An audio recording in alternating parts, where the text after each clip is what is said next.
felt even here in Kenya, sites from Parliament, presence of Parliament.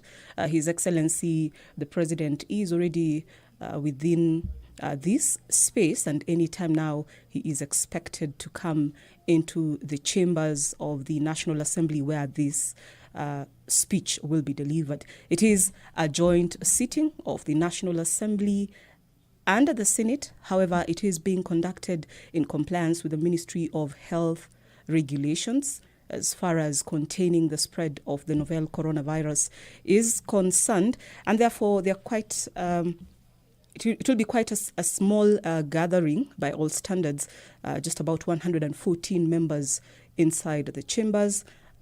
10 others are spread outside the chambers at the lounges within Parliament, that is the National Assembly lounge. There is also another lounge at the Senate. There are tents that have been put up within the presence of Parliament where members of the National Assembly and the Senate who have not found space within the chambers can follow proceedings from. This address is in compliance with the Constitution of Kenya, Article 132, that requires the President to address a special sitting of Parliament every year and report in an address to the nation all measures taken and progress achieved in realization of the national values. These national values are enshrined in Article 10 of the Constitution of Kenya, and I will briefly state them. And these speak to patriotism, national unity, sharing and evolution of power, the rule of law, democracy, participation of the people, human dignity, equity, social justice, inclusiveness, equality, human rights, non-discrimination, and protection of the marginalized, good governance, integrity, transparency, accountability, and sustainable development. As it is the tradition, the head of state in this State of the Nation address is expected to address or highlight a number of issues that are of national interest. And so just to give you a brief rundown, the only item on the order paper this afternoon is this very special joint sitting. And so what we will have is a procession into the National Assembly of the President, accompanied by the speakers of both houses. We shall have convocation by the Speaker of the Senate and the Speaker of the National Assembly, and who will then thereafter as host hand over proceedings to His Excellency the President to make his speech. After that speech, both speakers will adjourn sittings, and being a Thursday, that means plenary sessions shall be resuming next Tuesday. Another item that is supposed to be considered this afternoon is the launch of the bilingual version of the National Assembly Standing Orders. This exercise will be conducted at the Parliamentary Courtyard. You will remember that the bilingual version, that is the English and Kiswahili versions of the National Assembly Standing Orders, were launched in Parliament in October last year. And so today, His Excellency the President will be officiating the state launch of that document. The standing orders, which is taken as the law or the Bible that guides proceedings in the National Assembly. The Senate also do have theirs. Members of the National Assembly and the Senate there are just engaging, catching up. The Honorable Dama Lekina, Senator Narok County, donning cultural attire. You will remember that this is something new. And of course, during these times, we are experiencing a new normal. And he did have a similar outfit on Tuesday during Senate proceedings. And that particular outfit was given the thumbs up by none other than the Speaker of the Senate, Honorable Kenneth Lusaka. And so that will be the reason he is wearing that Maasai cultural attire. This is a broadcast made possible by the Parliamentary Broadcasting Unit in conjunction with the Kenya Broadcasting Corporation. And of course, it is live on all platforms. You will this afternoon by at least giving the status as per the national or government outlook. So far, we have 65,804 cases of coronavirus reported in the country. The death toll is on the rise at 1,180 as per statistics released by the Ministry of Health yesterday, that is Wednesday, the 11th of November 2020. So far, 2,148 health workers have succumbed to the virus in the line of duty. And so this is quite an issue. It is a global matter and one that has cascaded down to Kenya, which is really feeling its impact, an impact that has stretched to all sectors of the economy. And we expect the president to highlight that this afternoon. Just a brief of what he spoke to last year. It was on the 4th of April 2019 in this very chambers.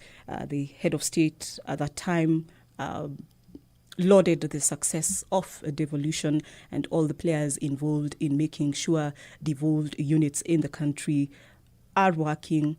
The head of state praising Parliament for what he termed as a steady guiding hand in ensuring the country implements its transformative agenda. He also spoke to the economy, noting that it had grown by 6.1%, also alluding to the government Big Four agenda, an agenda that speaks to food security, manufacturing, affordable housing, and affordable healthcare, and we expect that he will be addressing that this afternoon, as well as how far we have gone as a country in the war against graft.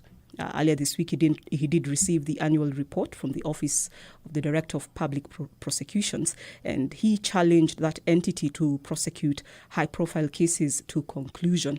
Last year in his speech, he mentioned and was very categorical that there will be no turning back in the fight against corruption and impunity in Kenya.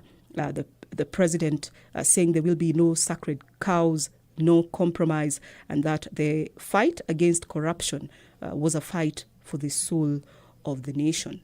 The security of the country is another matter that we expect him to address this afternoon.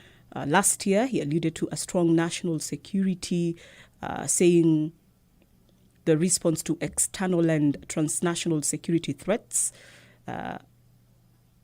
is enhanced and has been determined by reforms to immigration systems and the strengthening of border security and their management.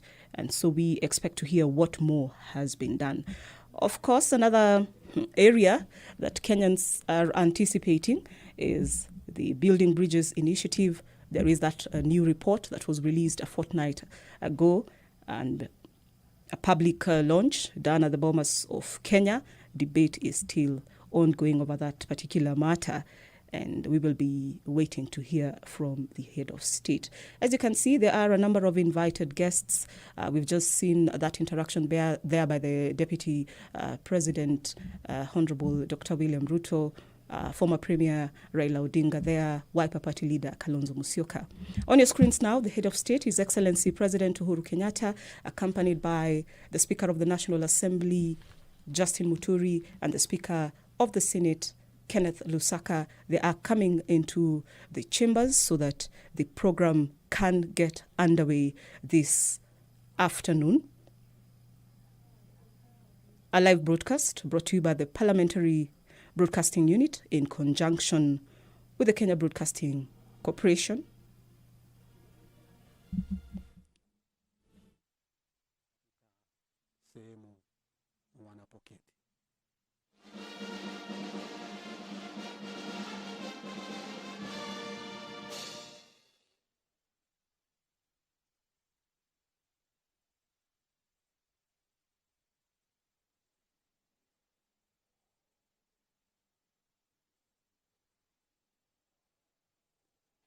Naam, Rais anaelekeza katika sehemu wanapoketi maspika wa mabunge hayo mawili kuachia sehemu zao wanapoketi.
Let us pray.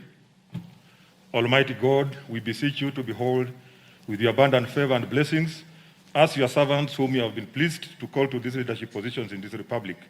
We seek guidance to treat and consider all matters that shall come under our deliberation in so just and faithful a manner as to enhance the peace, prosperity, and welfare of our country and of those whose interests you have committed to our charge. Amen.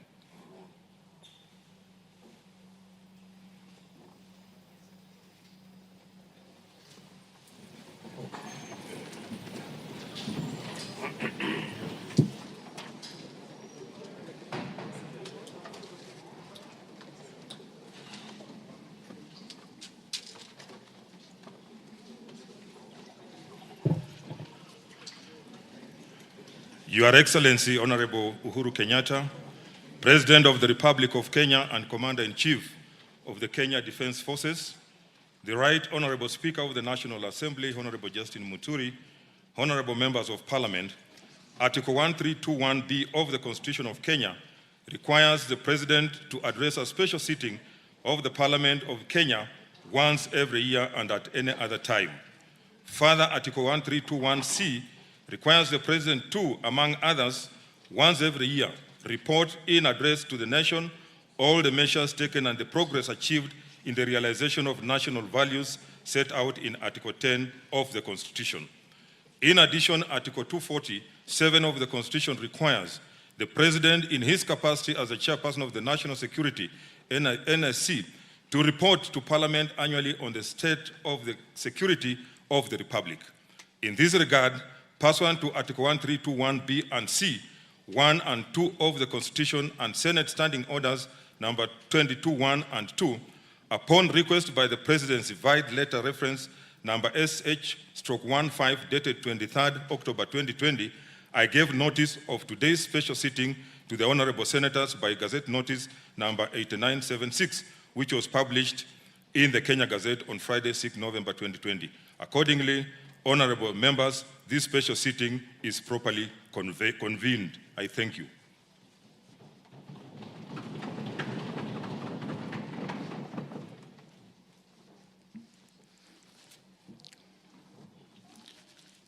Your Excellency, the Honorable Uhuru Kenyatta, CGH, President of the Republic of Kenya and Commander-in-Chief of Kenya Defense Forces, the Right Honorable Speaker of the Senate, Ken Saka, Honorable Members of Parliament,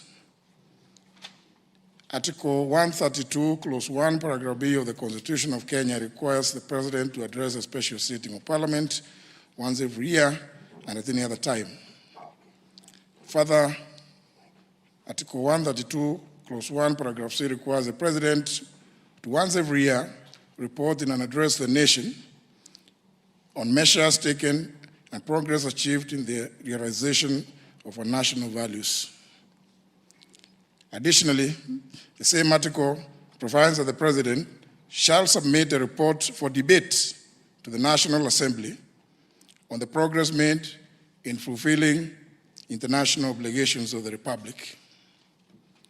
In this regard, and pursuant to the same article, paragraphs B, C, Romans 1, 2, and 3 of the Constitution, and the provisions of Standing Order number 22 of the National Assembly Standing Orders, by Gazette Notice number 8975, which was published in the Kenya Gazette on 6th of November 2020, I gave notice of this special sitting to the members of the National Assembly. Accordingly, honourable members, this special sitting is properly convened.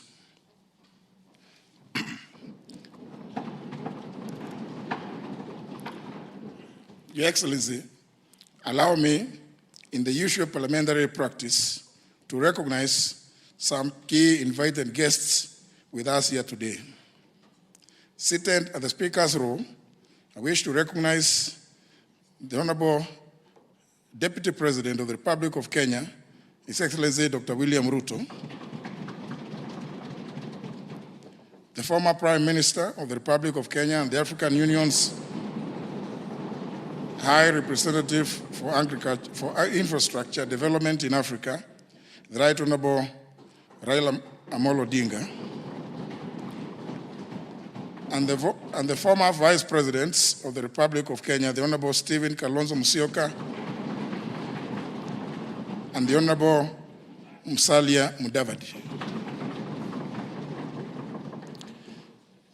May I also accord special recognition to the following other distinguished guests seated at the Speaker's Gallery, being the Honourable Wycliffe Oparanya, EGH,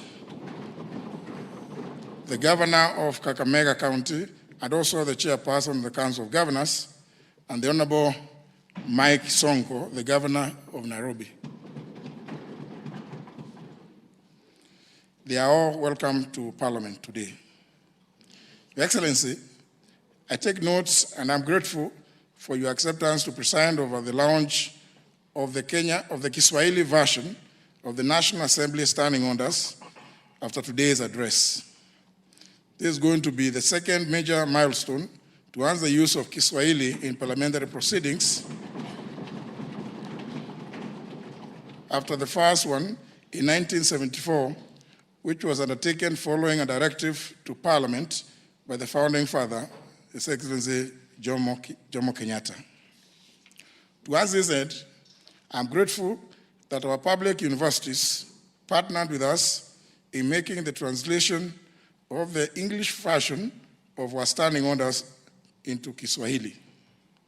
Of particular mention in this regard, Your Excellency, is the University of Nairobi, represented here today by the Vice Chancellor, Professor Stephen Kitahi Kiama,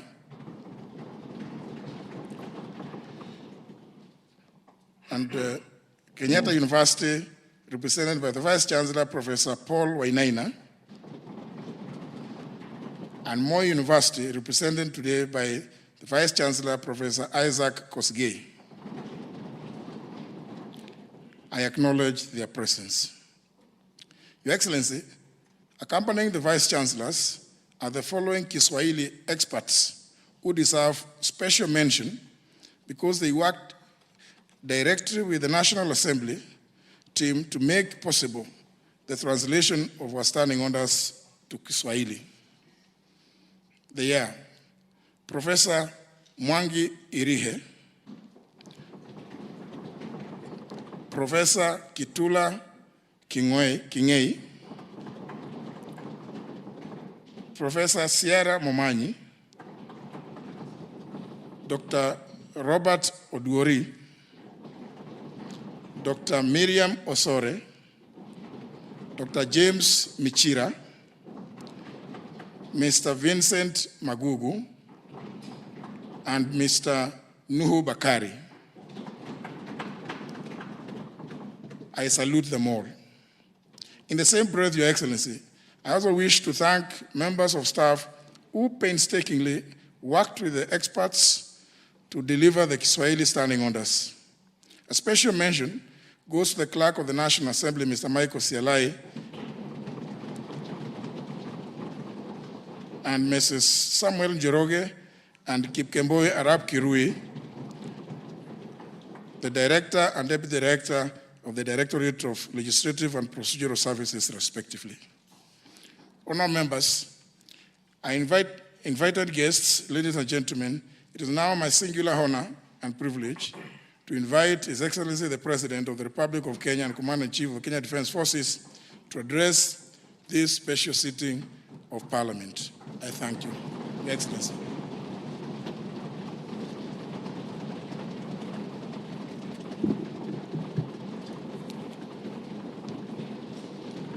Asanteni sana.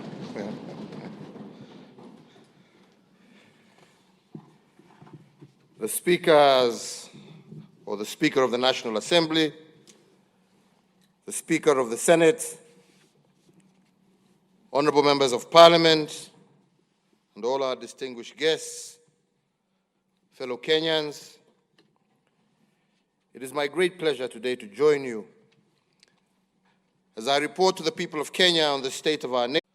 Fellow Kenyans, it is my great pleasure today to join you as I report to the people of Kenya on the state of our nation. Our farmers.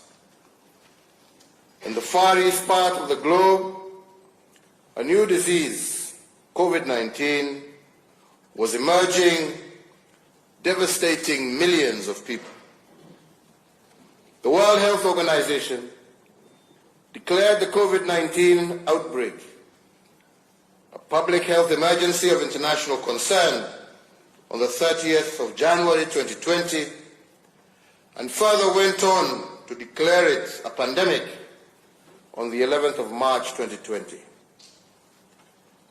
The COVID-19 pandemic has led to an unprecedented loss of life, global economic slowdown, the postponement of major cultural, religious, political, and sporting events, including the 2020 Olympic Games. It also led to the shutting down of borders and airspaces, the closure of institutions of learning, disruption of production and supply chains, a massive strain on health systems in every nation on earth, and tremendous pressure on individuals, families, communities, and entire nations. On the 28th of February 2020, through Executive Order Number 2 of 2020, I established a framework to upscale and coordinate Kenya's preparedness and response to the coronavirus threat. Kenya's first case of COVID-19 was confirmed on the 13th of March 2020. In the days and weeks that followed, my government put in place a series of public health measures to stem the spread of COVID-19.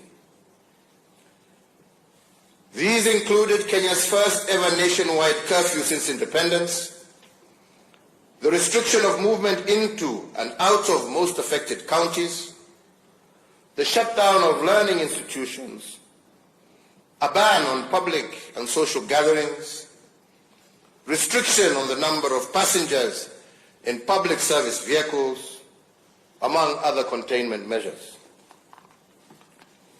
Our health institutions also ramped up their preparedness by training their staff on management of the disease, by creating isolation areas, and by procuring the deployment and deploying the relevant equipment and medication. Despite these commendable efforts, as of this morning, Thursday the 12th of November 2020, we have reported a total of 66,723 confirmed cases of COVID-19 in our country, and sadly, also a total of 1,203 deaths since this tragedy fell upon us, out of which we can say that 23 persons succumbed to the disease over the last 24 hours. Our hearts go out to the families who have lost loved ones to coronavirus. Our thoughts and prayers are with those who are undergoing isolation or treatment with respect to this disease, and we wish them a quick recovery, a quick and complete recovery. Honorable Speakers, honorable members,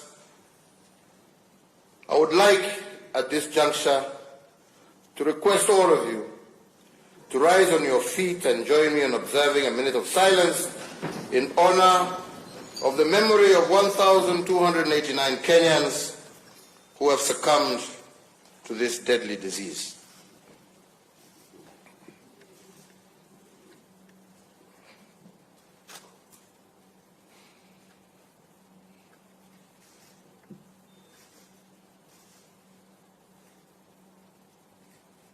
I thank you. Honorable Speakers, it is my plea to this House and to all Kenyans that we must not succumb to COVID fatigue. We must not backtrack from our vigilant fight against this pandemic. And on our part, as leaders, our stamina for discipline must not diminish. If the people fall short of giving their best at this time, we, the leaders, have no option but to give our all. As I said recently, we must know the way, go the way, but also show the way. Mr. Speaker,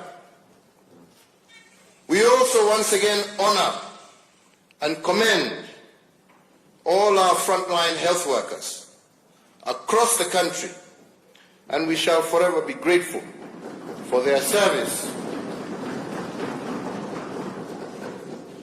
under tremendous strain and challenging conditions. We also recognize and honor all other first responders, frontline staff, and essential workers who have selflessly gone above and beyond the call of duty and ensured that the Kenya flame continued to burn bright. The COVID-19 pandemic began against the backdrop of a steady economic growth rate of 5.4% in 2019. Our focus in implementing the Kenya Vision 2030 and its medium-term plan, dubbed the Big Four Agenda, has been bearing fruit. As a result, most of the major economic sectors evidenced impressive growth last year, including manufacturing, agriculture, tourism, and financial services. However, when it became apparent that the COVID-19 pandemic threatened to erode the significant economic gains we had made in 2019 and preceding years, on the 25th of March 2020, I did announce state interventions to cushion Kenyans against adverse economic effects of COVID-19 pandemic that warranted the national exchequer to forego taxes amounting to Kenya shillings 176 billion. These tax measures included the temporary suspension of the listing with the credit reference bureaus of any person, micro, small and medium enterprise, and corporate entities whose loan accounts had fallen overdue or was in arrears. 2, the immediate reduction of VAT from 16% to 14%. 3, 100% tax relief for all persons earning up to Kenya shillings 24,000. 4. Reduction of pay as you earn from 30% to 25%. 5. Reduction of corporation tax from 30% to 25%. Indeed, number 6, we did also instruct that all ministries were to pay approximately Kenya shillings 13 billion of verified pending bills so as to improve liquidity in the economy and ensure that businesses remained afloat by enhancing their cash flows, with the private sector also being encouraged to clear all outstanding payments owed within themselves. The Kenya Revenue Authority was directed to expedite the payment of all verified VAT refunds claims amounting to Kenya shillings 10 billion within 3 weeks, or in the alternative, allow the offsetting of withholding VAT in order to improve cash flows for businesses. Number 8, that Kenya shillings 6 billion from the Universal Health Coverage Kitty was to be immediately appropriated strictly towards supporting counties and the recruitment of additional health workers to support in the management of the spread of COVID-19. And number 9, the lowering of the central bank rate from 8.25% to 7.25% so as to prompt commercial banks to lower interest rates applicable to their borrowers and thereby availing much needed affordable credit to micro, small, and medium enterprises across the country. Number 10, the lowering of the cash reserve ratio from 5.25% to 4.25% so as to provide additional liquidity of Kenya shillings 35 billion to commercial banks in order to directly support borrowers that were distressed as a result of the economic effects of the COVID-19 pandemic. And number 11, that the Central Bank of Kenya was to provide flexibility to banks with regard to the requirements applicable to loan classification and provision of loans that were performing as of the 2nd of March 2020. In addition, my administration, with the support of Parliament, further initiated an Endpoint economic stimulus program amounting to some 56.6 billion Kenya shillings. The major objective of the program was to return the economy to the growth trajectory it was on pre-corona by increasing demand for local goods and services, cushioning vulnerable Kenyans, securing household food security for the poor, and creating employment and incomes. More importantly, the program sought to enhance liquidity in support of the business sector, particularly micro and small enterprises. Accordingly, we set aside a further Kenya shillings 5 billion for the operationalization of the credit guarantee scheme. The recovery program also targets to revamp a broad spectrum of economic sectors by hiring 5,000 health workers and 11,000 interns, even as it supports our teachers as they continue to enhance the delivery of knowledge to our children. It further seeks to create 100,000 job opportunities for the youth, besides implementing a subsidized farm input scheme for vulnerable households, and parts of the resource allocated will be utilized on the ongoing fabrication of 250,000 school desks crafted by local artisans. Mr. Speakers, despite the very difficult times that we have faced as a nation, our people have remained resilient. In the face of tremendous economic challenges and the health crisis we are facing, the majority of us have truly been our brother's keeper. Not only have we stood with our family members and friends going through hard times, we have also acted responsibly by following the laid down public health directive. But fellow Kenyans, we are yet to get out of the woods, and so I urge all Kenyans to keep doing that which is honorable and right. As a nation, we will overcome and thereafter soar to even greater heights. Mr. Speaker, the COVID-19 pandemic has brought to the fore the urgent need for us to upscale our implementation of the universal health coverage pillar of our Big Four, which pillar seeks to eradicate the poverty of dignity and transition our nation into an era where no Kenyan should be forced to sell their land in order to settle their medical bills, or be forced to make a choice between buying much-needed medicine and using money to feed their children. An impossible choice.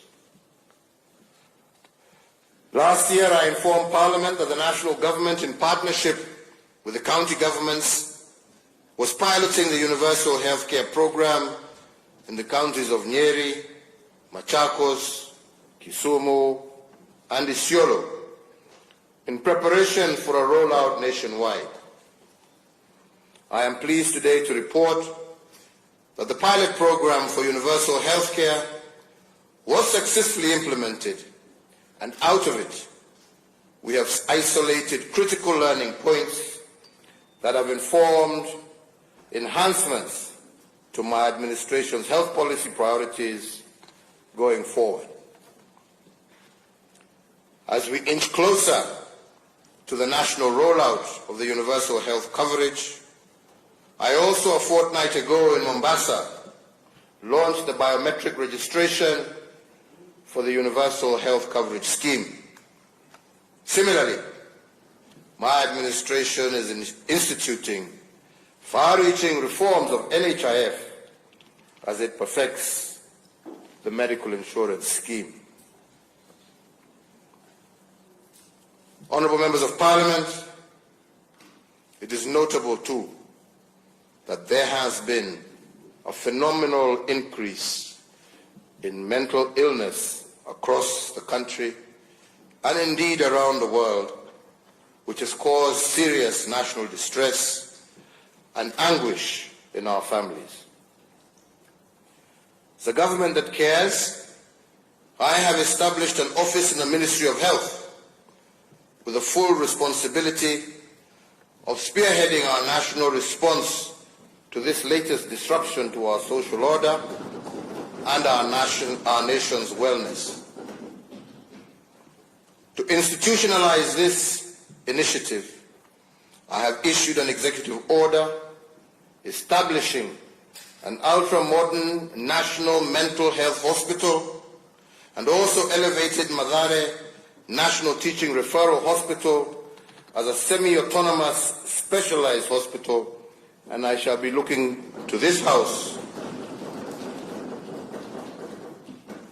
to support in the funding of this facility. The East Africa's premier mental health facility will be established to offer training, research in psychiatry, specialized psychiatric services, forensic psychiatric services, child and adolescent mental services, and substance abuse related and addictive disorders treatment and rehabilitation services. Challenges to our public health notwithstanding, I am confident that in partnership with the county governments, we are on course to realize the aspirations that we have of universal health coverage for all. Honourable members, a nation's future is its children. As custodians of and trustees for future generations, it is our duty to protect, nurture, and mold our young children into responsible citizens. Our children embody the only true guarantee of continuity of this project that we call Kenya. To this end, my administration continues to institute far-reaching reforms within our education sector. And in January last year, we successfully completed the rollout of the competency-based curriculum, an exercise which, while notwithstanding its challenges, is one that has nevertheless been fully embraced by all stakeholders in the education sector. As at the end of 2019 calendar year, we had been able to achieve a textbook to pupil ratio of 1:1 for grades 1 to 3. I assure this distinguished sitting that the journey to replace the 844 system with a new fit-for-purpose curricula is well underway, and refinements are being undertaken in the course of implementation. Honourable members, as a parent and also as a grandparent, I share in the pain and frustration of most parents in having our children home for nearly an entire year. However, as a responsible government, we put the health and safety of the children as the paramount consideration. The gradual and phased reopening of schools that began with the examination classes is being carefully monitored at all levels so as to ensure that our young Kenyans are safe and secure as they continue preparing for their national examinations. The Ministry of Education will, within 14 days of the date hereof, announce the 2021 academic calendar, with all other classes expected to resume learning in January of 2021. Still on the subject of our basic education, I made a commitment to the nation during my last State of the Nation address that no child should be left behind, meaning that no child be denied their right to access education. I am pleased to report to this House that for the second year we have been able to achieve a transition rate of 100% from primary to secondary schools. And even as we prepare to reopen schools, I once again reiterate that no child will be left behind, even those who unfortunately have transitioned into being young parents. Honourable Speaker,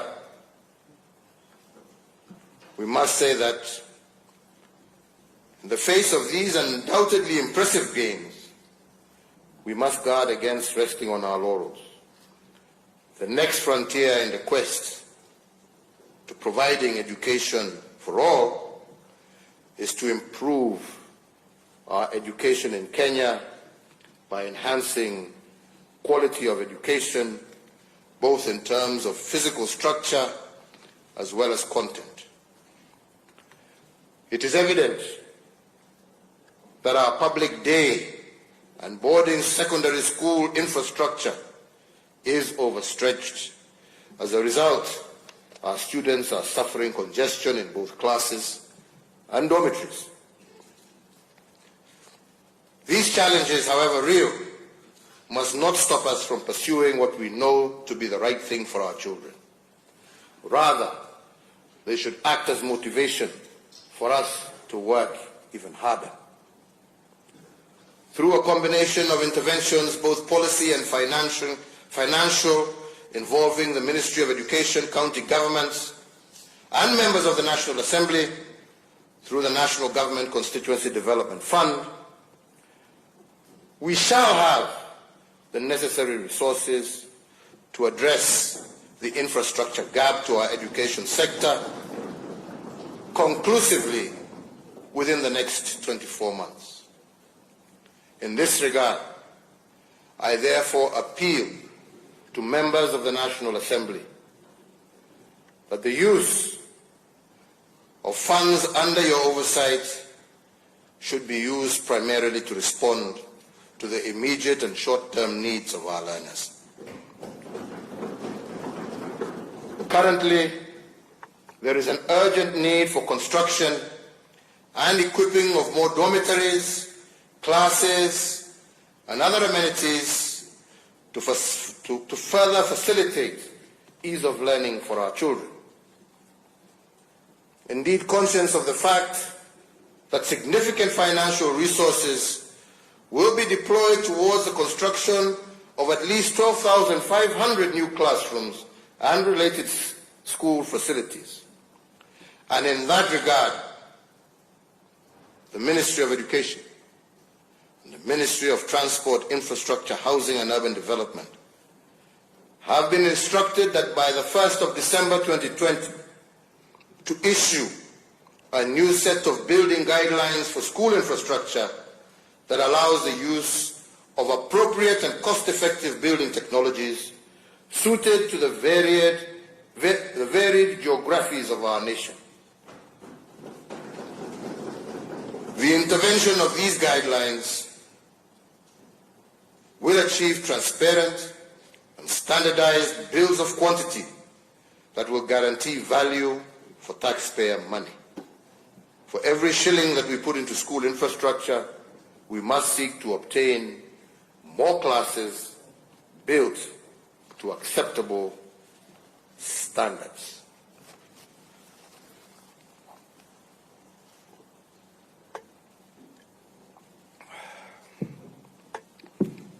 Fellow Kenyans, honorable members, Mr. Speakers, on the state of our economic development at Article 132, read with Article 10 of our Constitution, I am required to report to Parliament on a wide array of economic, social, and relational achievements. I call the sum total of these achievements our economic development. Honourable members, economic development is not about intentions and activities. It is about results. It is not about the volume of what we did. It is about the impact of what we achieved. In other words, economic development is the measure of the tangible, positive transformation of the well-being and the quality of life of our people.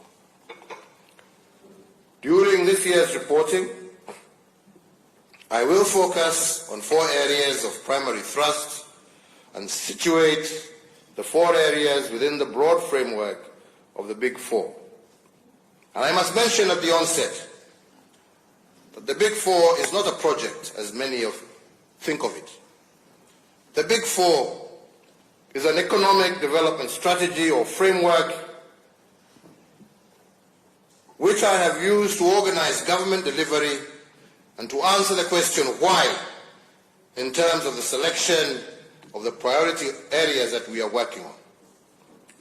The philosophy of the Big Four is anchored in 4 intentions which we have pursued relentlessly this year despite the problem of COVID-19. The first one is liberating our urban poor from the poverty of dignity caused by poor housing and inadequate services. The second is transitioning our young people from being earners of wages to owners of capital. And the third is building a holistic base of human capital that is food secure and health assured. And the fourth is jump-starting the shift from being a country of net consumption to one of production. And this has been our why for the Big Four during this difficult year. Let me begin my report to you by discussing the poverty of dignity visited upon our urban poor. Indeed, it is a shame that almost 60 years after independence, a majority of our urban dwellers live in a dignity-poor environment. Their sanitary conditions are inhumane, their habitations are deplorable, and our intention is to reverse this. And the Nairobi Metropolitan Service is a pilot project that has been successful in rolling back the frontiers of this urban indignity. The other intervention we have engaged in is that of affordable housing under the Big Four. And my administration's pilot project at Park Road, Nairobi, is the first beacon on this journey that was delivered ahead of schedule and within budget. We have also concluded the successful incorporation and capitalization of the Kenya Mortgage Refinance Corporation. This corporation will improve mortgage affordability, increase the number of qualifying borrowers, and result in the expansion of the primary mortgage market and home ownership in Kenya, while also deepening the capital markets through large-scale, medium to long-time refinance options. I would also like to report that there are also ongoing reforms in the land sector to improve access to land as a factor of development. Towards further promoting and sustaining Kenya's national development, the National Land Titling Program continues apace. During my administration and over the last 7 years, 4.5 million new titles have been issued since 2013, as compared to 6 million titles issued from 1963 to the year 2013. These are not mere abstract statistics, honorable members. They represent very real gains from wananchi and the resolution also of long-standing historical land injustices. For example, just last week in Samburu County, only 2,000 group ranches were titled by the preceding administrations. But up to early this month, my government has issued over 10,000 new titles in Samburu County, and by January of next year, we are on course to have issued a further 15,000 title deeds. Honorable members, just over a month ago, I also issued a further 2,000 titles here in Embakasi Ranching in Nairobi, whose combined value to the owners is approximately 6 billion Kenya shillings in the hands of our people today. So, honorable members, to restore fully the sanctity of title, we are also digitizing all the land records across the Republic. This national endeavor is anchored under the National Land Information Management System, and the system is designed to enhance security of land records, improve accessibility, and also dramatically reduce the cost of land transactions. I call on all stakeholders and in particular the Law Society of Kenya, to embrace and support this positive transformation that removes land information management in Kenya from its current 19th century system and standards to those that are more appropriate to the 21st century.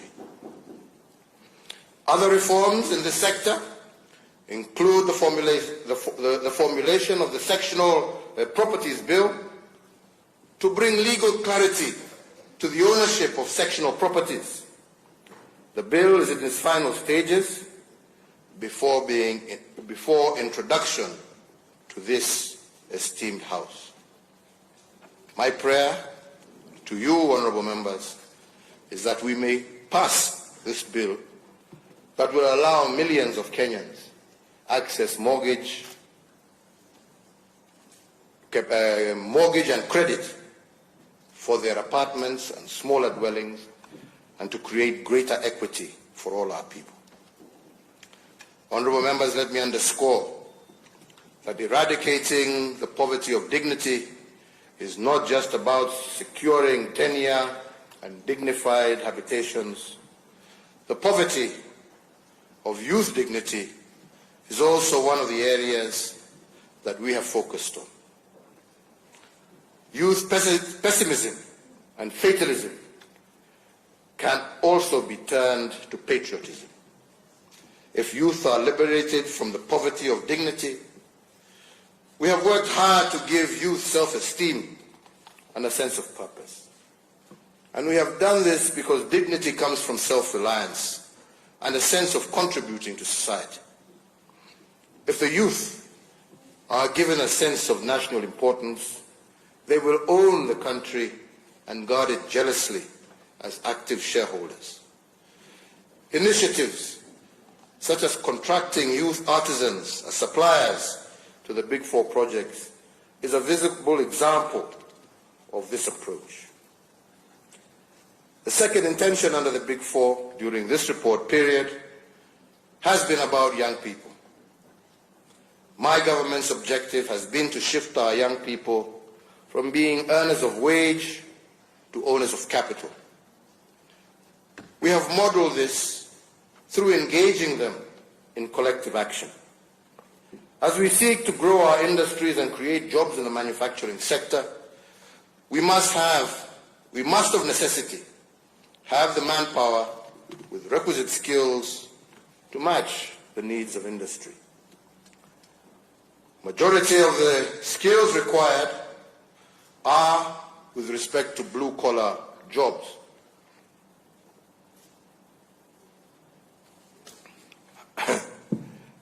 To blue-collar jobs that need young men and women who understand the basics of the digital economy and who have the capacity to deploy both knowledge and ingenuity as they seek to solve practical problems.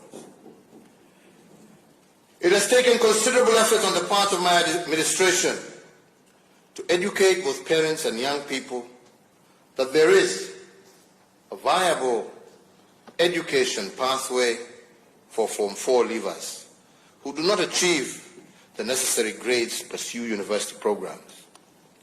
This pathway is anchored in the Technical and Vocational Training Program.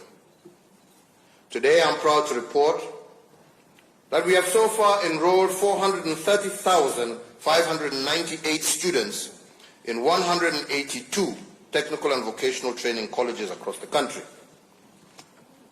The curricula for these institutions has been developed in partnership with industry stakeholders in varied sectors of our economy, ranging from the automotive industry, oil and gas, maritime and shipping, to agro-processing. We are also collaborating closely with technology partners to develop curricula for basic digital skills to allow our young people to take advantage of opportunities within the digital economy. Indeed, barely a month ago, I launched a border scheme meant to bring together 1.4 million riders in that sector who actively support 5.2 million families across the country. What I told them was that in aggregate, these riders make a total of Kenya shillings 357 billion every year, which is more than the total disbursements that we make to 47 counties through the National Exchequer, which presently stands at Kenya shillings 316 billion annually. And what I told them with these statistics in mind, it is clear that border riders can come together and become owners of capital and holders of major investments. We are encouraging them to engage in saving schemes and to work together in order to create a capital base that will enable them to own petrol stations, border assembly factories, and other investments that can transform their lives. Shifting our youth to become owners of capital also requires us to develop productive capabilities that move from the rudimentary to the complex operations. This is partly why we have revived Rivertex as a producer of textiles and a consumer of locally produced cotton. This is in line with the agricultural transformation strategy that obliges the growth of new strains of biotechnical cotton as a key area of opportunity for Kenyan farmers. The manufacturing pillar of the Big Four also aims to provide training ground for our young people to acquire skills and to replicate these in light industries. The third intention under the Big Four during this reporting period has been to develop a holistic human capital base. Our intention here has been to expand our health infrastructure and to guarantee that the individual is free from want and free from fear. Similarly, and in support of the holistic individual, I would like to report that measures aimed at achieving food security are already in place. The implementation, for example, of the agricultural sector transformation and growth strategy is well underway, and we have also successfully reformed the agricultural import subsidy program. If we can achieve this intention of developing a holistic human capital base, then we will increase our national productivity and enhance our economic development. The fourth intention of the Big Four under this year's economic development program agenda is the commencement of the journey from being a country of net consumers to a country of net producers. And in order to make this shift, we must admit that we cannot experience any significant progress in manufacturing and agro-processing without the building of transport systems and making significant investments in energy. Honourable members, even as we mooted the Big Four intention, some of us recognized then, as we still recognize now, that the task of ending the indignity of not having decent shelter, the task of enhancing access to universal health coverage, the task of enabling all who are willing to live in dignity through sweat of their brow to thrive, and the task of ensuring food and nutrition security would not be completed in a single term of office. That being the case, we gave a solemn promise that by the end of 2022, we would have laid an unshakable foundation for the realization of this vision, which is a shared aspiration for millions of our Kenyans.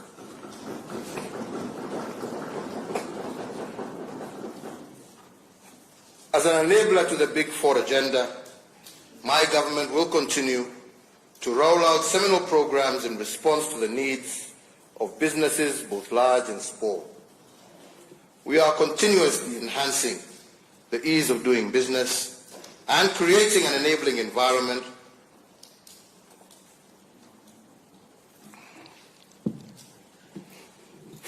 our enterprises to thrive. Earlier this week, I commissioned a transit shed at the Kenya 2 years of their operations, effective March of this year. We have also waived the presumptive tax requirement for all new businesses.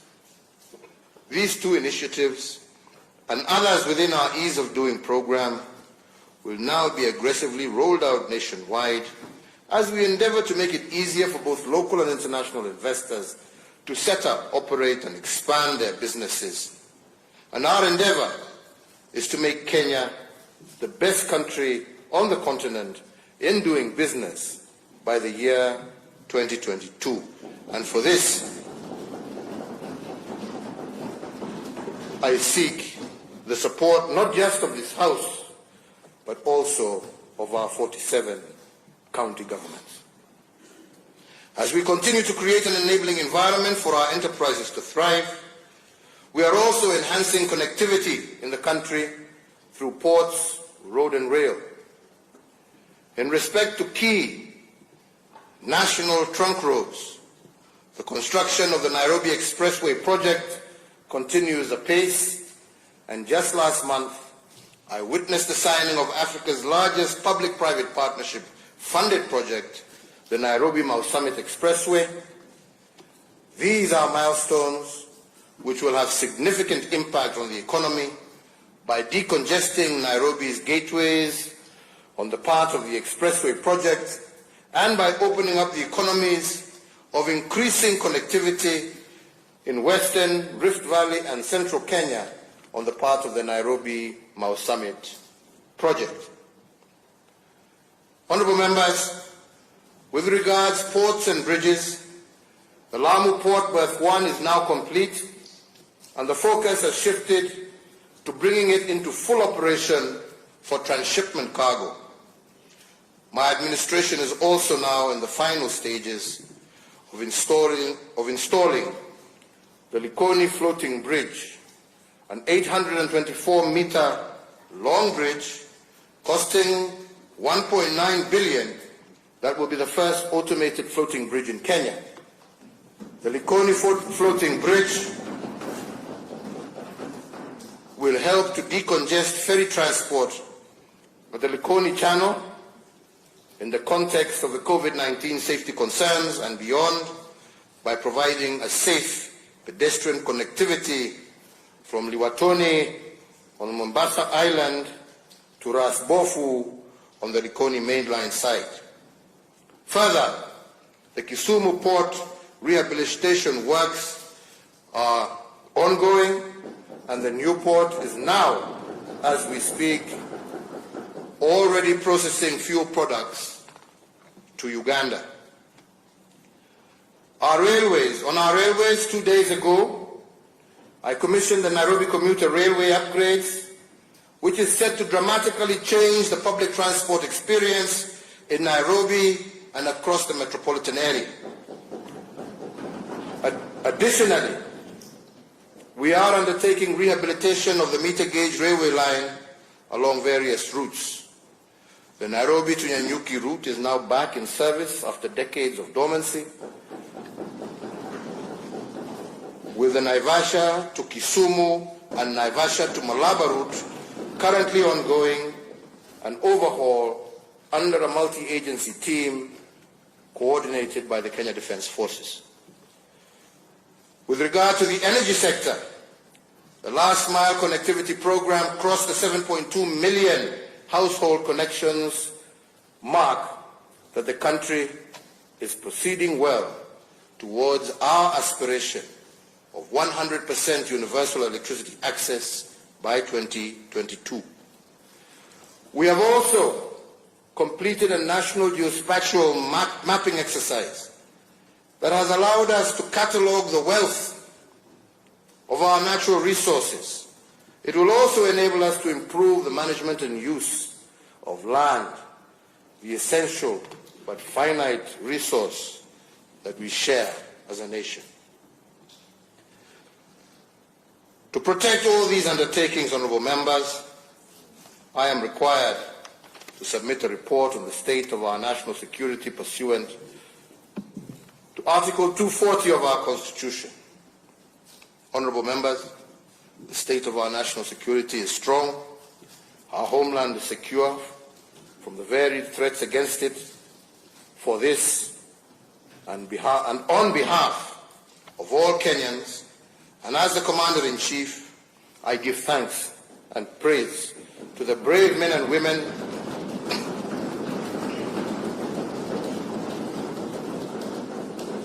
of our security services. They have continued to rout out terrorists, arrested and prosecuted many. Their plots are detected and disrupted before they can cause serious harm to more innocent Kenyans. The war against crime is a pace driven by the National Police Service that continues to undertake technological, Many neighboring countries today need a handshake. They need a politics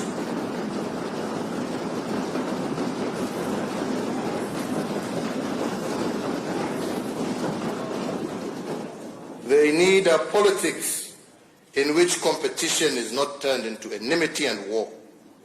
They need political leaders focused on including the young and desperate, not inciting them to revolt against their country and their elders.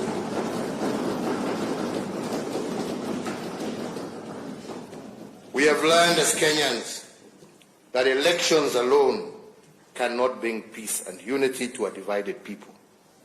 For that, leaders must reach out to each other and build bridges over turbulent waters to allow the people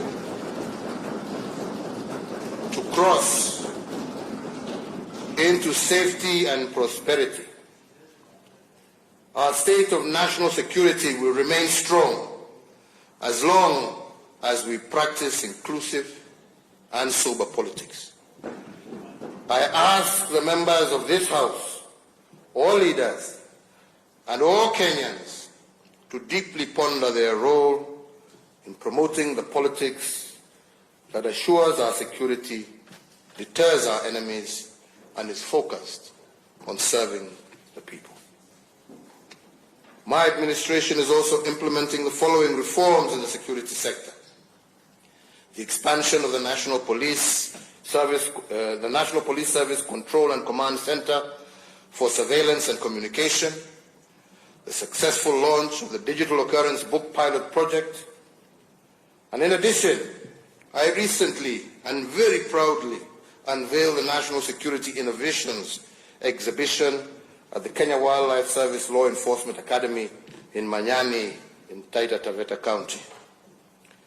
This was a youth-driven, innovative project aimed at leveraging on technologies to address problems facing citizens, from cybersecurity, crime, revenue collection, gateways, social media communication, to geospatial mapping and resource consolidation, and even the manufacture of small arms.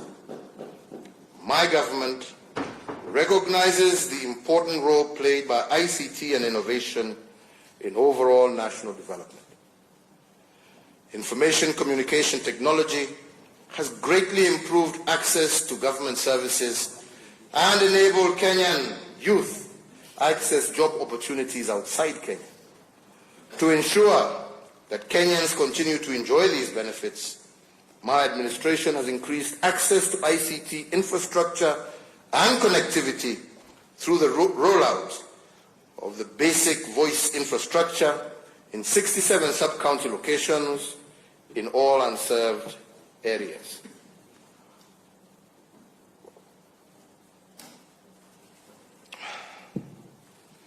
To improve access to information and e-government services, my administration has also established 135 constituency innovation hubs across the country. Honorable Speakers, as part of my functions as President, I am also requested to submit a report for debate in the National Assembly on the progress made in fulfilling the international obligations of the Republic. At the end of this address, I will indeed submit this report to this House. However, some of the key achievements of that report are worth mentioning in this State of the Nation address. As we relentlessly pursue our national development agenda, we remain alive to the fact that as a respected member of the community of nations, we have obligations on the regional, continental, and global stages. We are also acutely aware that the modern world is one where a myriad of transnational, traditional, as well as emerging security and ecological challenges pose grave threats to national security and development within our own borders. That said, we also do not lose sight of the tremendous opportunities available regionally, continentally, and globally for Kenya to deepen our shared prosperity. The East African community remains Kenya's foremost trade and investment priority, and we want to see even a further deepening of the integration processes within the EAC. Our people will reap the benefits of shared prosperity, and I look forward to working closely with all our neighbors to increase our exports within the East African community, and I am happy to note that indeed in 2019 our exports to the East African community jumped to a 6-year high. As we join the ranks with our brothers within the African continent, in March of 2018, Kenya and Ghana were the first countries to not only sign, but also to ratify the landmark agreement creating the African Continental Free Trade Area. And once again, honorable members, I thank you for your support in making that happen. This agreement brings the 54 African nations under one common market with a population of 1.2 billion and a combined gross domestic product of more than $3 trillion US. Indeed, as a champion of Africa's integration, I am elated that this agreement has officially entered into force and became operational on the 1st of July of this year. Honorable members, Kenya is also enjoying greater diplomatic goodwill and a deeper international friendship than at any other time in our history. We are engaging with the United Kingdom to evolve an arrangement that will guarantee us continued access to the United Kingdom market following their exit from the European Union. Similarly, we are proactively consulting with the United States of America for a solution that will ensure Kenya's continued access to the United States market beyond 2025, when the Africa Growth and Opportunity Act comes to an end without the need for the PAC's further renewal. Apart from deepening our cooperation with our traditional partners, we have also sought to unveil new frontiers for mutually beneficial cooperation with countries in Eastern Europe, the Asia-Pacific region, as well as the Caribbean. I am pleased to report to this House that last year Kenya assumed the presidency of the Organization of African and Caribbean and Pacific States for the period of 2019 to 2023. Based on our strong conviction that we should leverage on our rich experience and leadership to articulate Africa's issue in the global arena, we offered also our candidature for the non-permanent seat at the United Nations Security Council for the period 2021-2022. We obtained the overwhelming endorsement by the African Union, which was reaffirmed during the 33rd Ordinary Session of the Assembly of Heads of State and Government that took place in Addis Ababa in February of 2020. And I am pleased to report that when elections were held in June this year, Kenya was elected as a non-permanent member of the UN Security Council for that period of 2021 to 2022. Being a member of the most influential body of the United Nations gives Kenya an opportunity to play a more significant role in the pursuit of peace and security. And I wish to thank the African Union for its support, as well as the many friendly nations across the world who voted for us, for this is indeed a big win for Kenya and Africa. Honorable members, I will conclude my remarks today by touching on the deliberate steps that we have taken to place Kenya on a path to a greater national unity, inclusivity, peace, and reconciliation. In March of 2018, the former Prime Minister, the Right Honorable Raila Amolo Odinga, and I launched the Building Bridges to a New Kenyan Nation initiative.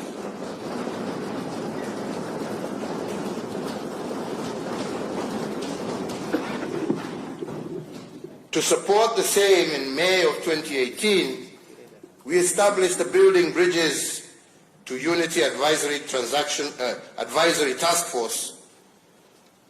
And this task force has now completed its work and submitted its report, a report which has elicited great public debate. The report extensively evaluates our national challenges and makes robust and comprehensive practical recommendations to address them. Indeed, as we progress to the next phase of this, I urge all Kenyans to constructively consider the recommendations therein.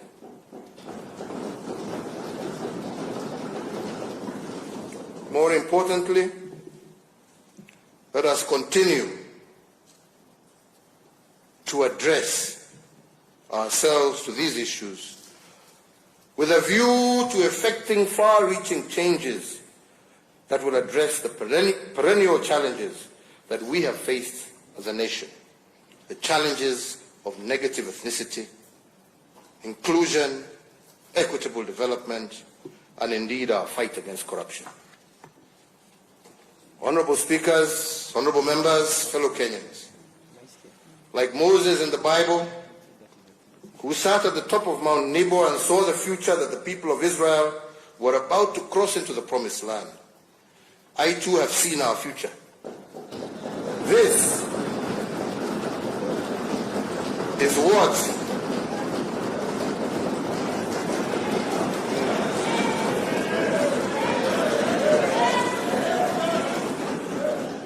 fellow Kenyans, is what our future looks like. A Kenya where no one will ascend to a high public office on account of their tribe. A Kenya where no capable person will wallow in poverty because of poor governance. A Kenya where our potential as a people will be exploited for the greatness of our nation. A Kenya where we will all share equitably in this prosperity and will wallow in poverty because of poor governance.